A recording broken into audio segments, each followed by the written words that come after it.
Hello everyone, welcome to ओकुल में आप सभी का स्वागत है। आइए अपने इस कोर्स को that is fundamentals of human geography को आगे बढ़ाते हैं विद चैप्टर 5। ठीक है, चैप्टर 5 हमारा रहेगा प्राइमरी एक्टिविटीज़ के ऊपर। थोड़ा सा बड़ा चैप्टर है तो इसको भी हम 2 पार्ट में लेके चलेंगे। तो आज हम इसका पार्ट 1 करेंगे। तो अगर अभी तक आप लोगों में से किसी ने कोर्स एनरोल नहीं किया है हमारी वेबसाइट के थ्रू तो वो कर लीजिए। ठीक है, क्योंकि हो सकता है कि बीच में कुछ वीडियोस आपको इस यूट्यूब में ना मिले, तो वहाँ पर जो कोर्स है, जो हमारी वेबसाइट के थ्रू कोर्स है, वहाँ पर आपको सारे वीडियोस मिल जाएंगे। ठीक है, और कोर्स एनरोल करने का मतलब ये नहीं है कि कुछ पैसे वगैरह हम लोग ले रहे हैं। ठीक है, absolutely free of cost course रहेगा हमेशा के लिए। अभी हम आपको बता दें कि ओकुल आपसे कोई भी पैसा, किसी भी चीज़ के लिए कुछ भी पैसा चार्ज नहीं कर रहा है। तो प्लीज़ ये चीज़ आप अपने मन से निकाल दीजिए कि एनरोलमेंट का मतलब ये है कि आपसे कुछ पैसा लिया जाएगा। ठीक है, पैसा नहीं लिया जाएगा, लेकिन थोड़ा सा एक अच्छा आप लोगों के और हमारे बीच में एक बॉन्डिंग अच्छी बने, एक कनेक्शन अच्छा बने, उसके लिए आप लोग हमारी वेबसाइट पे जाके कोर्स को ज़रूर एनरोल कर लीजिए। और वहाँ पर कोई भी वीडियो अगर आपको यूट्यूब पे नहीं मिलता है तो वो आपको वहाँ पर मिल जाएगा। ठीक है, और उसमें कुछ क्विजेज़ और नोट्स भी हैं जो भी आपके हैं वो बहुत जल्द आप लोगों के लिए अपडेट कर दिए जाएंगे, तो वो भी आप वहाँ से देख सकते हैं। और बाकी चैनल सब्सक्राइब जरूर कर लीजिए, बेल आइकन प्रेस कर लीजिए, सो दैट कि कभी भी कोई भी वीडियोज़ आता है तो उसकी नोटिफिकेशन आप लोगों से मिस ना हो। ठीक है, तो चलिए स्टार्ट करते हैं चैप्टर 5 को, प्राइमरी एक्टिविटीज़ विद पार्ट 1। तो देखिए ये चैप्टर है प्राइमरी एक्टिविटीज़ के ऊपर। ठीक है, आइए स्टार्ट करते हैं। देखिए, human activities which generate income are called economic activities. ठीक है, ऐसी कोई भी ह्यूमन एक्टिविटी हो सकती है जो इनकम जनरेट करती है, यानी कि जिसके थ्रू हमारे को कमाई होती है, पैसा हमें मिलता है, उनको बोला जाता है इकोनॉमिक एक्टिविटीज़।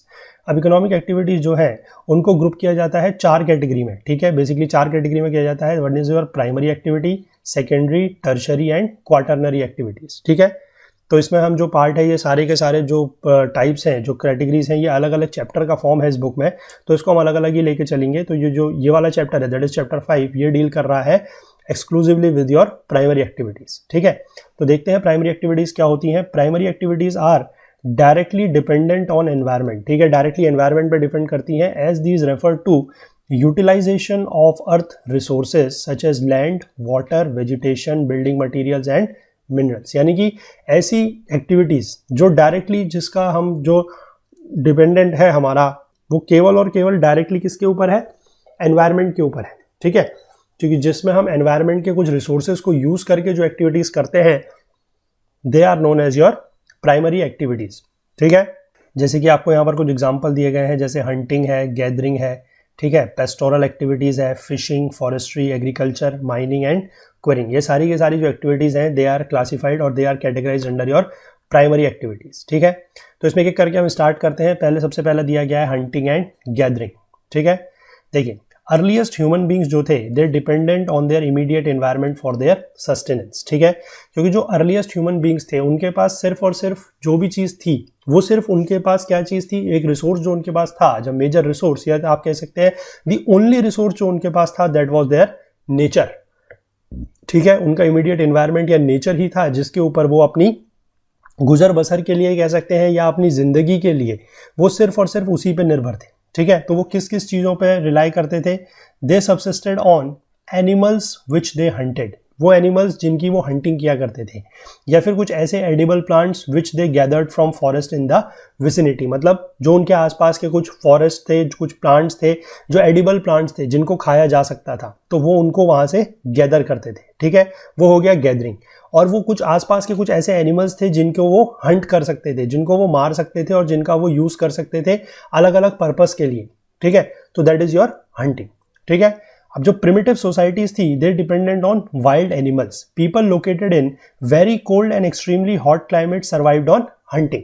ठीक है, ऐसे लोग जो बहुत ठंडे या जो बहुत ज़्यादा एक्सट्रीम हॉट क्लाइमेट में रहते थे, वो हंटिंग पे ज़्यादा सर्वाइव करते थे। क्यों करते थे? क्योंकि इसका रीज़न ये है कि वहाँ पर क्या होगा कि प्लांटेशन, आपको पता है अभी तक की ज्योग्राफी की अपनी नॉलेज से, फिजिकल ज्योग्राफी की नॉलेज से आप लोग ये ज़रूर समझते हैं कि जो एक्सट्रीम क्लाइमेट वाले कंडीशंस हैं, चाहे बहुत गर्म क्लाइमेट है, चाहे बहुत ठंडा क्लाइमेट है, वहाँ पर क्या है कि वहाँ पर जो प्लांटेशन है, जो क्रॉप्स है, वो बहुत ज़्यादा नहीं होती। ठीक है, तो वहाँ पर एनिमल्स जो पाए जाते हैं, उनकी हंटिंग से ही वो लोग अपनी जो डेली नीड्स थी उसको पूरा करते थे।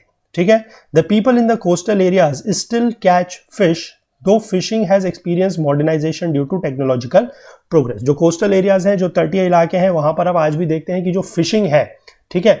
फिशिंग जो है वो आज भी एक बहुत मतलब कह सकते हैं कि एक ऐसी एक्टिविटी है जो बहुत ज़्यादा स्तर पे की जाती है, ठीक है। लेकिन आप ये भी देख रहे हैं कि जो फिशिंग, जो पहले ज़माने में फिशिंग जिस तरीके से की जाती थी, जो टेक्नोलॉजी का उसमें यूज़ किया जाता था, वो आज की डेट में काफ़ी ज़्यादा मॉडर्नाइज हो चुकी है, ठीक है। मैनी स्पीशीज जो है नाउ हैव बिकम एक्सटिंक्ट और endangered due to illegal hunting, ठीक है। इलीगल हंटिंग होने की वजह से बहुत ज़्यादा जो स्पीशीज़ है, प्लांट की स्पीशीज़ है, एनिमल की स्पीशीज़ है, स्पेसिफिकली एनिमल की यहाँ पर बात की जा रही है, वो क्या हो चुकी है, या तो एक्सटिंक्ट हो चुकी है, या तो विलुप्त हो चुकी है, या फिर एंडेंजर्ड हो चुकी है, ठीक है।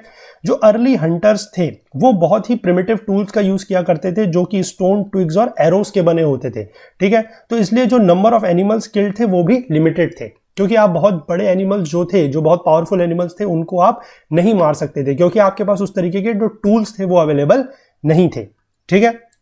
लेकिन आज की डेट में क्या हो गया है कि जो टूल्स है, जो टेक्नोलॉजीज है, वो इतनी ज़्यादा एडवांस हो चुकी है कि आप किसी भी एनिमल को मार सकते हैं, ठीक है। इसीलिए बेसिकली हंटिंग जो है इंडिया में बैन कर दी गई है, क्योंकि अगर इस तरीके की चीज़ें बैन नहीं की जाएंगी तो जो इस तरीके का जो इलीगल हंटिंग है वो बहुत ज़्यादा बढ़ती चली जाएगी, और उससे क्या होगा कि एनिमल स्पीशीज़ जो है उनको बहुत ज़्यादा नुकसान होगा। वो पहले ही कुछ उसमें से एक्सटिंक्ट हो चुके हैं, कुछ एंडेंजर्ड हैं, और उससे बहुत ज़्यादा नुकसान होगा। तो उससे आप कह सकते हैं कि एनवायरमेंट में या इकोलॉजी में एक तरीके का डिसबैलेंस आ जाएगा, ठीक है। इसलिए आगे देखते हैं, gathering and hunting are the oldest economic activity known. Gathering और हंटिंग जो है वो ओल्डेस्ट इकोनॉमिक एक्टिविटीज है। They are carried out at different levels with different orientation, ठीक है। अब हर जगह हर चीज नहीं हो सकती, हर जगह पर गैदरिंग नहीं हो सकती, हर जगह पर हंटिंग नहीं हो सकती। वो अलग अलग जगह पे depending upon the place, depending upon the conditions, वहां पर जो अवेलेबिलिटी है उसको देखते हुए कहीं पर या तो हंटिंग ज्यादा होती है, और हर जगह पे आपको एक चीज और बता दूं कि हंटिंग और गैदरिंग भी सेम स्पीशीज की नहीं कर सकते। जहां पर जो अवेलेबल होगा उसी की हंटिंग और गैदरिंग की जाएगी, ठीक है। Gathering is practised in regions with harsh climatic condition, क्योंकि मैंने आपको बताया कि हार्श क्लाइमेटिक कंडीशंस में जनरली क्या है कि वेजिटेशन ज्यादा नहीं होगी, तो वहां पर गैदरिंग से ज्यादा जो चीज जिस पर लोग रिलाई करेंगे वो क्या होगी, दैट विल बी हंटिंग, ठीक है। It often involves primitive societies who extract both plants and animals to satisfy their need for food, shelter and clothing, ठीक है। This type of activity requires a small amount of capital investment and operates at very low level of technology, क्योंकि इसके लिए capital investment की बहुत ज्यादा जरूरत नहीं है, ठीक है। आपको प्लांट्स गैदर कर रहे हैं, आपको एनिमल्स हंट कर रहे हैं, तो उसके लिए बहुत ज्यादा जो टेक्नोलॉजी है उसकी जरूरत नहीं पड़ती है, ठीक है, और कैपिटल इन्वेस्टमेंट भी ज्यादा नहीं चाहिए। द यील्ड पर person is very low and little और नो सरप्लस इज प्रोड्यूस्ड, ठीक है। जो एक पर्सन की अगर आप बात करें तो जो द यील्ड पर पर्सन है वो बहुत कम है, और सरप्लस जनरली इससे प्रोड्यूस नहीं किया जाता। सिर्फ और सिर्फ इतना गैदर या इतना हंट लोग करते थे जो बेसिकली वो सिर्फ अपने पर्पस के लिए, अपने लिए ही यूज किया करते थे, ठीक है। इसमें क्या लिखा गया है, गैदरिंग कहां पर प्रैक्टिस की जाती है, ये दिया गया है। Gathering is practised in high latitude zones which include northern Canada, northern Eurasia and southern Chile, ठीक है। ये हाई लैटिट्यूड रीजन्स है। लो लैटिट्यूड जोन्स कौन कौन से हैं, जैसे कि अमेजन बेसिन है, ट्रॉपिकल अफ्रीका है, northern fringe of Australia and the interior parts of south east Asia, ठीक है। ये सारे के सारे जो एरियाज हैं ये आपको यहां पर मैप में दिखाए गए हैं, ठीक है। देखिए ये वाला एरिया है, ये वाला एरिया है, ये है आपका नॉर्दर्न यूरेशिया, ये आपका ट्रॉपिकल अफ्रीका है, ये फ्रिंजेस ऑफ ऑस्ट्रेलिया है, ये साउथ ईस्ट एशिया का रीजन है, ठीक है। ये चीजें आपको यहां पर दिखाई गई हैं, ठीक है। अब देखिए मॉडर्न टाइम्स में क्या हुआ है कि जो सम गैदरिंग इज मार्केट ओरिएंटेड, कुछ गैदरिंग ऐसी है जो मार्केट ओरिएंटेड भी बन चुकी है एंड हैज बिकम कॉमर्शियल, ठीक है। गैदरर्स क्या करते हैं, वो वैल्यूएबल प्लांट्स जैसे कि leaves, barks of trees and medicinal plants को कलेक्ट करते हैं and after simple processing they sell the products in the market. ध्यान रखिएगा कि जो प्रोसेसिंग होगी वो बहुत ज्यादा सिंपल होगी, उसमें कोई बहुत ज्यादा सोफिस्टिकेटेड मशीनरी वगैरह का यूज नहीं होगा। अगर मशीनरी वगैरह का यूज करके उसको मार्केट में सेल किया जाता है तो फिर वो प्राइमरी एक्टिविटी नहीं रहेगी, ठीक है। They use various parts of the plant, जैसे कि the bark is use for quinine, tannin extract and cork, leave supply material for beverages, drugs, cosmetic, fibres, thatch and fabrics. Nuts का use होता है for foods and oil, and tree trunk जो है वो आपको क्या देता है, rubber, balata, gums and resins, ठीक है। ये अलग अलग पार्ट्स ऑफ द प्लांट है जिसको गैदर करके बेसिकली क्या है कि उसका यूज अलग अलग पर्पस के लिए किया जाता है, ठीक है। Gathering has little chance of becoming important at the global level. Global level पर जो गैदरिंग है उसका इंपॉर्टेंट बनने का, उसकी इंपॉर्टेंस होने का चांस जो है वो बहुत कम है। Products of such an activity can not compete in the world market. क्योंकि आज की डेट में आप जैसे देख रहे हैं कि जो प्रोडक्ट्स हैं मार्केट में, हर चीज़ को लेकर अगर आप किसी भी चीज़ की बात करें, कॉस्मेटिक्स की ही आप बात करें या आप किसी भी पर्पज़ की बात करें, मेडिसिन पर्पज़ की ही बात करें, तो जो कंपटीशन है मार्केट में वो बहुत ज़्यादा बढ़ चुका है। जो मार्केट है, जो वर्ल्ड मार्केट है, वो बहुत ज़्यादा कंपिटिटिव हो गई है और लोगों की डिमांड्स भी इस तरीके से हैं, जो कंज्यूमर्स की डिमांड है वो भी इस तरीके से है कि वो भी डायरेक्ट बहुत लेस प्रोसेस या वेरी लो लेवल पे जो प्रोसेस की हुई चीज़ें हैं उनको पसंद नहीं करते हैं। तो इसकी वजह से क्या है कि गैदरिंग जो है एज अ प्राइमरी एक्टिविटी, उसकी इंपॉर्टेंस वर्ल्ड मार्केट में आज की डेट में बहुत ही कम है। ठीक है, सिंथेटिक प्रोडक्ट्स जो है often at better quality and at low prices have replaced many items supplied by the gatherers in the tropical forest. यही मैं आपको बता रहा हूं कि जो चीजें ऐसी हैं जिनकी प्रोसेसिंग ज्यादा है, जो सिंथेटिक प्रोडक्ट्स है, ठीक है, उनका अवेलेबिलिटी लो प्राइसेस पे और उनकी जो कह सकते हैं कि लो प्राइसेस है और हाई क्वालिटी पे है, तो उनकी जो अवेलेबिलिटी मार्केट में ज़्यादा बढ़ गई है, उसकी वजह से गैदरिंग को बहुत ज़्यादा चैलेंज मिल रहा है और गैदरिंग एक कॉम्पिटिटिव लेवल पे नहीं हो सकती है। ठीक है, आगे देखते हैं पेस्टोरलिज्म। पेस्टोरलिज्म क्या होता है? देखिए, at some stage in the history with the realization that hunting is an unsustainable activity, hunting जो है वो सस्टेनेबल एक्टिविटी नहीं है। ठीक है, ह्यूमन बींग्स ने क्या करा, they have might have thought of domestication of animals, क्योंकि पहले वो क्या करते थे, सिर्फ एनिमल्स की हंटिंग किया करते थे। फिर उनको ये चीज लगी कि यार हंटिंग जो है वो एक सस्टेनेबल मेथड या एक सस्टेनेबल मींस नहीं है, तो अब उन्होंने क्या करना शुरू किया, एनिमल्स को पालना शुरू किया, उनको डोमेस्टिकेट करना शुरू किया। ठीक है, people living in different climatic conditions selected and domesticated animals found in those regions. जो अलग अलग जगहों में, अलग अलग रीजन्स में लोग रहते थे, उन्होंने क्या करा कि अपने अपने रीजन्स के एनिमल को सेलेक्ट करा और अकॉर्डिंगली उनको डोमेस्टिकेट करना शुरू किया।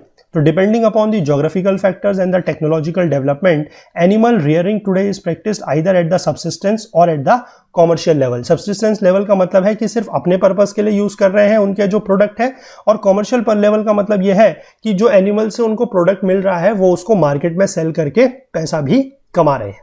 ठीक है, तो पहला जो इसमें सब्सिस्टेंस लेवल वाला है that is your nomadic herding.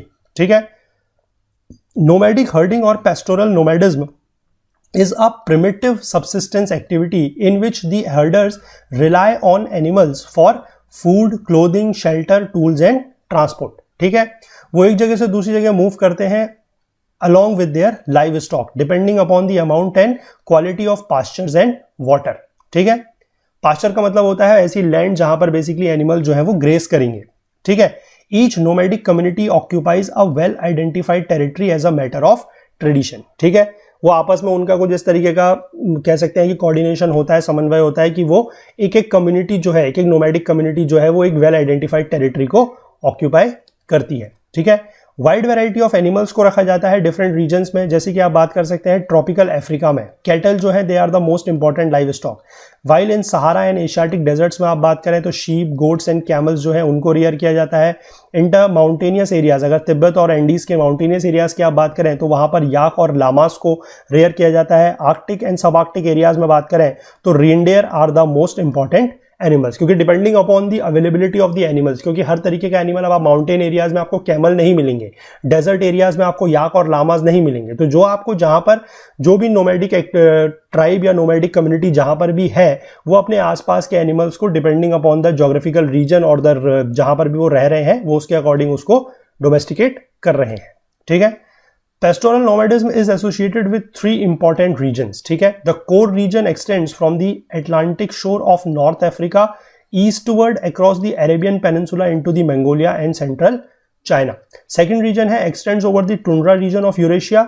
In the southern hemisphere there are small areas in the southwest Africa and on the islands of Madagascar. ठीक है, ये सारी चीजें भी नीचे 5.4 का मैप है यहाँ पर दिखाई गई है।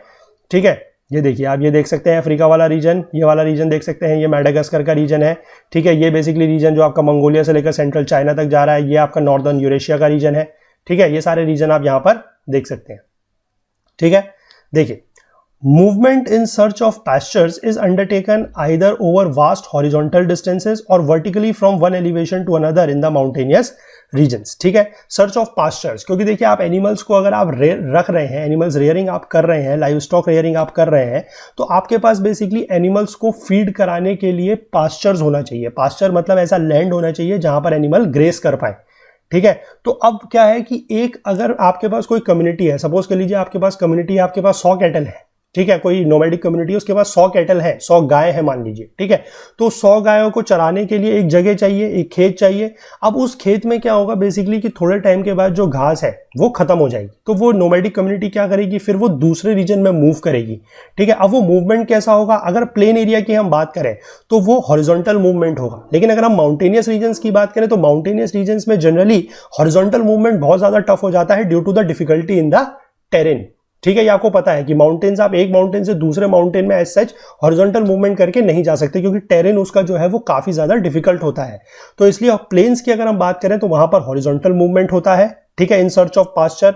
और अगर हम माउंटेनियस रीजन्स की बात करें तो वहां पर जो मूवमेंट है वो from one elevation to another elevation होगा, यानी कि नीचे से ऊपर और ऊपर से नीचे, ठीक है। In the process of migration from plain areas to pastures on mountains during summers and again from mountain pastures to plain areas during winters is known as transhumance, ठीक है, इसको ध्यान रखिएगा। माउंटेनियस रीजन की हम बात करें जैसे कि हिमालयाज में, तो यहाँ पर कुछ कम्युनिटीज हैं, जैसे कि देखिए गुज्जर्स, बकरवाल्स, गद्दीज, भोटियाज, ये माइग्रेट करते हैं from plain to the mountains in the summer, यानी कि गर्मियों में लोग क्या करते हैं कि प्लेन नीचे से ये माउंटेन में चले जाते हैं, ठीक है, और to the plain from the high altitude pastures in the winters, और जब सर्दियां हो जाती है क्योंकि ऊपर बहुत ज्यादा ठंडा होता है, माउंटेन में बर्फ वगैरह गिरती है, तो उस समय ये नीचे प्लेन एरियाज में आ जाते हैं, ठीक है। सिमिलरली अगर हम टुंड्रा रीजन्स की बात करें तो वहां पर जो नोमैडिक हर्डर्स हैं वो मूव करते हैं from south to north in the summers and from north to south in the winters, ठीक है। चलिए आगे देखते हैं। The number of pastoral nomads has been decreasing, जो पेस्टोरल नोमैड्स हैं वो डिक्रीज हो रहे हैं, and the areas operated them by them जो है वो श्रिंक कर रहा है। उसके पीछे रीजन क्या है कि पॉलिटिकल बाउंड्रीज लगा दी गई हैं। पॉलिटिकल बाउंड्रीज का मतलब क्या है कि उनका जो मूवमेंट है उसको रेस्ट्रिक्ट कर दिया गया है कि अब वो बहुत ज्यादा मूवमेंट जो है वो नहीं कर सकते हैं, ठीक है। और दूसरा जो है कि कुछ न्यू सेटलमेंट प्लान्स कुछ डिफरेंट कंट्रीज ने अडॉप्ट किए हैं, उसकी वजह से भी उनका जो मूवमेंट है वो रेस्ट्रिक्टेड है, ठीक है। This was all about the nomadic herding, यानी कि जिसको वो अपने सब्सिस्टेंस लेवल पर कर रहे थे कि उसकी जो भी जरूरतें हैं, जो एनिमल्स उनकी जरूरतें पूरी हो रही हैं, उसका वो यूज सिर्फ अपने लिए कर रहे हैं, ठीक है। आगे देखते हैं commercial live stock rearing. Commercial live stock rearing का मतलब यह है कि अब वो जो चीजें करेंगे, मतलब वो जो भी उनको एनिमल्स वगैरह से जो भी चीजें मिलेंगी वो उसका कॉमर्शियल यूज करेंगे, वो उसके सामान जो मिलेगा वो उसको बेचेंगे, ठीक है। Unlike nomadic herding, commercial live stock rearing is more organized and capital intensive, उसमें कैपिटल की जरूरत ज्यादा पड़ेगी, ठीक है। Commercial live stock ranching is essentially associated with western cultures and is practised on permanent ranches. Permanent ranches का मतलब है ऐसी जगह जहां पर वही ग्रेजिंग वगैरह करने की सुविधा मौजूद है, ठीक है।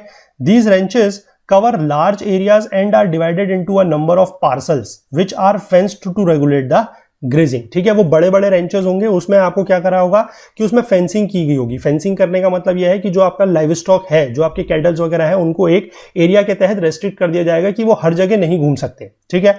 और जब एक पार्सल की जो ग्रास है वो खत्म हो जाएगी तो उसके बाद क्या करा जाएगा, एनिमल्स को दूसरे पार्सल में मूव कर दिया जाएगा। तो इसका बेसिकली फायदा क्या है, एक तरीके से आप कह सकते हैं कि जो बहुत ज्यादा मूवमेंट हमने देखा in the case of nomadic herding की आपका हॉरिजॉन्टल वास्ट एरिया में मूवमेंट हो रहा है, या इन द माउंटेनियस रीजन्स में north to south, south to north जो मूवमेंट हो रहा है, वो यहाँ पर थोड़ा सा रेस्ट्रिक्ट हो जाएगा क्योंकि एरिया थोड़ा सा बड़ा होगा। उसको छोटे छोटे पार्सल्स में फेंसिंग करके डिवाइड किया जाएगा और डिफरेंट डिफरेंट पार्सल्स में बेसिकली क्या कराया जाएगा, जो आपकी लाइव स्टॉक है उसको ग्रेजिंग की जाएगी, ठीक है। जो नंबर है of animals in the pasture is kept according to the carrying capacity of the pasture. कि सपोज कर लीजिए कोई एक पास्चर है, कोई एक पार्सल है, उसमें सिर्फ आपके इतनी कैपेसिटी है कि वहां पर 100 गायें या 100 कैटल जो है वो रेयर कर सकते हैं, वो ग्रेस कर सकते हैं, तो वहां पर 100 गायों को ही रखा जाएगा। ऐसा नहीं कि अगर आपके पास 500 गाय है तो आप 500 गायों को उसी ग्रेजिंग फील्ड में आप छोड़ देंगे ग्रेस करने के लिए। उससे क्या होगा कि वहां की जो घास है वो बहुत जल्दी खत्म हो जाएगी और एक तरीके से आप कह सकते हैं कि उनकी जो अपनी खाने की जरूरतें हैं कैटल्स की, गायों की, वो पूरी नहीं हो पाएगी, ठीक है। ये एक स्पेशलाइज्ड एक्टिविटी है in which only one type of animal is rear. ध्यान रखिएगा, only one type of animal को रेयर किया जाता है। इंपॉर्टेंट एनिमल जो है they are sheep, cattle, goats and horses. Products क्या क्या मिलते हैं, जैसे कि मीट है, वूल है, हाइड्स है, skin are processed and packed scientifically and imported to different world markets. तो बेसिकली देखिए यहाँ पर भी प्रोसेसिंग नहीं हो रही है, प्राइमरी एक्टिविटी ही है, ध्यान रखिए, क्योंकि प्रोसेसिंग नहीं हो रही है। जो आपको जो इसमें से प्रोडक्ट मिल रहा है उसको सिर्फ इतना प्रोसेस किया जाता है कि आप उसको दूसरे पार्ट में मूव करा सकें, different parts of the world में मूव करा सकें, और इस तरीके से एक तरीके से आप कह सकते हैं कि ये कॉमर्स जनरेट कर रहा है या ये इकोनॉमी जनरेट कर रहा है। ठीक है। Rearing of animals in ranching is organized on a scientific basis, इसको साइंटिफिक बेसिस पे किया जाता है। The main emphasis is on breeding, main emphasis किस पे होता है? ब्रीडिंग पे, जेनेटिक इंप्रूवमेंट पे, disease control and health care of the animals. Breeding मतलब है कि उनकी आपस में ब्रीडिंग करा के उनकी पॉपुलेशन बढ़ाने पे, उनका जेनेटिक इंप्रूवमेंट अगर कराना है उसका, अब बहुत ज्यादा अगर आपके एनिमल्स हैं तो उनकी डिजीज पर भी आपको ध्यान रखना पड़ेगा, डिजीज कंट्रोल पर और हेल्थ केयर पे भी। ठीक है। और कुछ ऐसे देश जहां पर लाइव स्टॉक रेयरिंग जो है वो प्रैक्टिस की जाती है वो है New Zealand, Australia, Argentina, Uruguay, United states of America. ये इंपॉर्टेंट कंट्रीज हैं जहां पर कॉमर्शियल लाइव स्टॉक रेयरिंग जो है वो प्रैक्टिस की जाती है। ठीक है। 5.6 का जो फिगर है, जो मैप दिया हुआ है, उसमें ये चीजें समझाई गई हैं, वो आप वहां से देख सकते हैं। ठीक है। चलिए आगे बढ़ते हैं एग्रीकल्चर पे। एग्रीकल्चर क्या है? Agriculture is practised under multiple combinations of physical and socio economic condition. ठीक है। Which give rise to different types of agricultural systems. Based on the methods of farming, different types of crops are grown and livestock are raised. Following are the main agricultural system. ठीक है। Farming के methods पे base करते हुए different types की crops को उगाया जाता है, different types of live stocks को रेज किया जाता है, और नीचे फॉलोइंग पार्ट में आपको कुछ मेन एग्रीकल्चरल सिस्टम्स समझाए गए हैं। ठीक है। सबसे पहला है सबसिस्टेंस एग्रीकल्चर। सबसिस्टेंस एग्रीकल्चर क्या होता है? Is a one in which the farming areas consume all और nearly so of the products locally grown. जो फार्मिंग एरियाज है, सबसिस्टेंस के मतलब वर्ड से ही आप ये समझ लीजिए कि वो जितना भी प्रोडक्ट किसी भी एक्टिविटी का है, कोई भी सबसिस्टेंस एक्टिविटी है, चाहे वो सबसिस्टेंस हर्डिंग है, चाहे वो सबसिस्टेंस एग्रीकल्चर है, उसका जो भी प्रोडक्ट होगा वो सिर्फ और सिर्फ जो उसको कर रहा है, ठीक है, जो उसके पीछे इन्वॉल्व है, वो उसका यूज खुद के लिए करेगा। ठीक है। इसको दो कैटेगरी में ग्रुप किया जाता है। One is your primitive subsistence agriculture और दूसरा है इंटेंसिव सबसिस्टेंस एग्रीकल्चर। ठीक है। तो पहले देख लेते हैं प्रिमिटिव सबसिस्टेंस एग्रीकल्चर क्या है। प्रिमिटिव सबसिस्टेंस एग्रीकल्चर और shifting cultivation is widely practised in many tribes in the tropics, specially in the Africa, south and central America and south east Asia. ठीक है। ये भी फिगर 5.7 में आपको यहां पर दिया हुआ है, ये आप देख सकते हैं। ठीक है। यही वाली बात कर रहा हूं। ठीक है। आगे देखते हैं। द वेजिटेशन जो है it is usually cleared by fire and the ashes जो है वो ऐड करते हैं फर्टिलिटी ऑफ द सॉइल को। ठीक है। Shifting cultivation is thus also called as the slash and burn agriculture. ये बहुत ज्यादा, अगर आप इंडिया की बात करें तो इंडिया का जो नॉर्थ ईस्टर्न पार्ट है वहां पर इसको बहुत ज्यादा प्रैक्टिस किया जाता है। ठीक है। कल्टिवेटेड पैचेस जो है they are small and the cultivation is done with very primitive tools like the sticks and the hoes. ठीक है। और कुछ सालों के बाद, यानी कि 3 से 5 साल के बाद क्या किया जाता है कि अब आप लगातार एक ही जगह पर अगर 3 से 5 साल तक खेती कर रहे हैं तो सॉइल क्या होगा? The soil will lose its fertility, और जो फार्मर है they will shift to another parts and clear other patches of the forest for cultivation. ठीक है। और जो फार्मर है they may return to the earlier patch after some time, यानी कि वो कुछ सालों के लिए उस जगह को छोड़ के किसी दूसरी जगह पे खेती करेंगे और फिर वापस से 3-4 साल के बाद वापस से वो पहले वाले जगह पे आ जाएंगे। तो इस तरीके की जो शिफ्टिंग कल्टीवेशन है इसी को बेसिकली बोला जाता है स्लैश एंड बर्न एग्रीकल्चर। ठीक है। अब इसका मेजर प्रॉब्लम क्या है? One of the major problems of the shifting cultivation is that the cycle of jhum becomes less and less due to loss of fertility in different parcels. क्योंकि देखिए क्या है कि जैसे अगर आप किसी एक जगह पे 3 से 5 साल खेती कर रहे हैं, ठीक है, तो उसका जो फर्टिलिटी है वो खत्म हो जाएगी, फिर आप दूसरी जगह पे मूव करेंगे। ठीक है। तो इस तरीके से क्या होगा कि एकदम से किसी भी जगह की फर्टिलिटी वापस से नहीं आएगी। ठीक है। या फिर आप कह सकते हैं कि वापस, जैसे मान लीजिए आपने 3 से 5 साल एक लैंड पे, जैसे मैं आपको बताऊं, जैसे मान लीजिए आपकी ये एक लैंड है, ठीक है, ए है एक लैंड और एक लैंड यहां पर है बी। आपने 3 से 5 साल के लिए ए पे एक्टिविटी करी, आपने ए पे करा, फिर आप यहाँ की छोड़ के यहाँ चले गए। ठीक है। अब आपने 3 से 5 साल के लिए यहां पर एक्टिविटी करी, अब आप फिर यहां पर वापस आएंगे तो अब आप यहां पर 3 से 5 साल जो है एक्टिविटी दोबारा से नहीं कर पाएंगे। क्यों?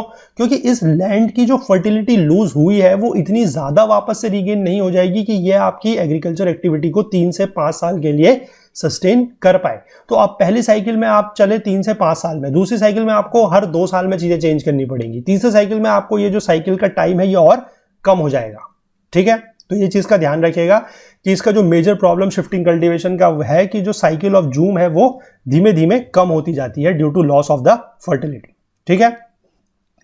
It is prevalent in tropical region in different names, ठीक है। जैसे कि इसको नॉर्थ ईस्टर्न की अगर हम बात करें, नॉर्थ ईस्टर्न इंडिया की, तो वहां पर इसको बोला जाता है जूमिंग। सेंट्रल अमेरिका की बात करें तो वहां पर इसको बोला जाता है मिल्पा, सेंट्रल अमेरिका और मैक्सिको में, ठीक है। इंडोनेशिया और मलेशिया में इसको बोला जाता है लडांग, ठीक है। तो यहां पर एक टास्क दिया गया है कि find out other areas and the names with which shifting cultivation is done. तो ये टास्क मैं आप लोगों को देता हूं, ठीक है। इसको मैं आप लोगों के लिए हाईलाइट कर देता हूं। ये टास्क, ये क्वेश्चन आप लोगों के लिए है। ये थोड़ा सा आप 2-4 जगहों के नाम ढूंढ के और वहां पर ये शिफ्टिंग कल्टीवेशन का क्या क्या नाम होता है वो आप बताइएगा नीचे कमेंट सेक्शन में, ठीक है। चलिए अगला देखते हैं, इंटेंसिव सब्सिस्टेंस एग्रीकल्चर। ये क्या होता है? This type of agriculture is largely found in densely populated regions of the monsoon Asia. ये यहां पर पाई जाती है, ठीक है। Basically there are 2 types of intensive subsistence agriculture. पहला है intensive subsistence agriculture dominated by wet paddy cultivation, ठीक है, जहां पर धान की खेती होती है। This type of agriculture is characterized by the dominance of the rice crop, ठीक है। लैंड होल्डिंग्स जो होते हैं वो बहुत स्मॉल होते हैं due to the high density of population, क्योंकि पॉपुलेशन बहुत ज्यादा है तो लैंड होल्डिंग्स जो है, यानी कि एक तरीके से आप कह सकते हैं कि बहुत सारे किसान हैं, ठीक है। तो बहुत सारे किसान हैं तो उनमें से जो हर किसान है उसके पास जो लैंड होल्डिंग होगी वो छोटी होगी, और फार्मर्स जो है वो वर्क करते हैं किसकी मदद से? With the help of the family labour, leading to intensive use of land, यानी कि लैंड का यूज बहुत ज्यादा करते हैं पर उनकी जो लैंड होल्डिंग है वो अपने आप में छोटी होती है। मशीनरी का यूज लिमिटेड होता है and the most of the agricultural operations are done by manual labour, ठीक है। Farm yard manure is use to maintain the fertility of the soil, यानी कि ये कोई बाहर से कोई केमिकल फर्टिलाइजर्स का यूज भी नहीं करते हैं, ठीक है। In this type of agriculture the yield per unit area is high. Yield per unit area high क्यों होगी? क्योंकि जो लैंड होल्डिंग है उसका साइज बहुत कम है। लेकिन अगर हम पर लेबर प्रोडक्टिविटी की बात करें तो वो कम होगी। क्यों? क्योंकि नंबर ऑफ लेबर जो है वो काफी ज्यादा इन्वॉल्व है, ठीक है। ध्यान रखिएगा, लैंड का साइज छोटा है इसलिए यील्ड पर यूनिट एरिया ज्यादा है, लेकिन उसी छोटे से लैंड होल्डिंग में बहुत सारे लोग काम कर रहे हैं तो इसलिए प्रोडक्टिविटी पर लेबर जो है वो कम होगी, ठीक है। चलिए आगे देखते हैं, intensive subsidence agriculture dominated bye crops other than paddy, ठीक है। डिफरेंस इन रिलीफ्स की वजह से, क्लाइमेट, सॉइल और सम अदर ज्योग्राफिकल फैक्टर्स की वजह से it is not practical to grow paddy in many parts of the monsoon Asia, यानी कि मानसून एशिया का भी जो पार्ट है जहां पर ये इंटेंसिव सब्सिस्टेंस एग्रीकल्चर की जाती है प्रैक्टिस, वहां पर भी बहुत सारे रीजन्स ऐसे हैं जहां पर आप पैडी को ग्रो नहीं कर सकते। वहां पर और क्या क्या चीजें ग्रो की जाती है? देखिए, व्हीट, सोयाबीन, बार्ले एंड सोरघम, ये उगाए जाते हैं नॉर्दर्न चाइना एंड मंचूरिया में, नॉर्थ कोरिया में और नॉर्थ जापान में, ठीक है। इंडिया की अगर हम बात करें तो व्हीट कहां पर उगाया जाता है? Wheat is grown in western part of the Indo Gangetic plains, ठीक है। और मिलेट्स ग्रो किए जाते हैं कहां पर? Dry parts of the western and southern India में, ठीक है। Most of the characteristics of this type of agriculture are similar to those dominated by wet paddy except that irrigation is often used. इनके लिए irrigation की जरूरत ज्यादा पड़ती है as compare to your paddy plantation, ठीक है। तो यहां तक हमने इस पार्ट को, इस चैप्टर को देखा। अगला पार्ट जो प्लांटेशन एग्रीकल्चर वाला है इसको हम अगले पार्ट में लेंगे, ठीक है। तो आई होप आपको इस वीडियो में जो भी पार्ट अभी तक हमने कवर किया है अबाउट द प्राइमरी एक्टिविटीज वो समझ में आया होगा कि क्या क्या प्राइमरी एक्टिविटीज हो सकती हैं, क्या हंटिंग होती है, क्या गैदरिंग होती है, किस तरीके से आपका पेस्टोरलिज्म है यानी कि नोमैडिक हर्डिंग वगैरह है, किस तरीके से आपकी जो सब्सिस्टेंस एग्रीकल्चर है वो क्या होता है, ये सब आपको समझ में आया होगा। बाकी बचा हुआ पार्ट जो है वो हम अगले, जो चैप्टर बचा हुआ है उसको अगले पार्ट में कवर कर लेंगे, ठीक है। अगर वीडियो पसंद आया है तो प्लीज़ लाइक कीजिए, शेयर कीजिए अपने फ्रेंड्स, अपने कलीग्स के साथ। और मैं फिर से बताऊंगा कि हो सकता है कुछ वीडियोस आपको यूट्यूब की जो प्लेलिस्ट चल रही है ह्यूमन ज्योग्राफी क्लास 12th की वहां पर ना मिले। उसके लिए फिर से मैं आपको बताऊंगा कि एनरोल कर लीजिए कोर्स में, फ्री ऑफ कॉस्ट है, नीचे डिस्क्रिप्शन बॉक्स में लिंक दिया हुआ है, ठीक है। वहां पर जाके आप एनरोल कर लीजिए कोर्स को, कोई पैसा आपको नहीं देना है, बस आप एनरोल कर लेंगे। उससे आपको क्या है कि सारी की सारी वीडियोस जो है वो वहां पर अवेलेबल होंगी। क्विजेस और नोट्स भी मिलेंगे, हो सकता है थोड़ा टाइम लगे क्विजेस और नोट्स अपडेट होने में, लेकिन वो भी आपको बहुत जल्द मिल जाएगा, ठीक है। बाकी अगर आप हमसे जुड़ना चाहते हैं तो Facebook page, Twitter page, Telegram channel का यूज कर सकते हैं। अगर कोई और बात हमसे शेयर करना चाहते हैं तो वो भी प्लीज हमारी email ID that is okul.co@gmail.com पर आप हमसे शेयर कर सकते हैं। लिंक्डइन और इंस्टाग्राम पे भी हमें फॉलो जरूर कर सकते हैं। कोई भी कमेंट, कोई भी डाउट, कोई भी फीडबैक हमें देना चाहते हैं तो वो नीचे कमेंट सेक्शन में जरूर लिखिए, ठीक है। मिलते हैं अगले पार्ट के साथ बहुत जल्द। तब तक के लिए please do take care of yourself. Thank you, have a nice day, bye bye.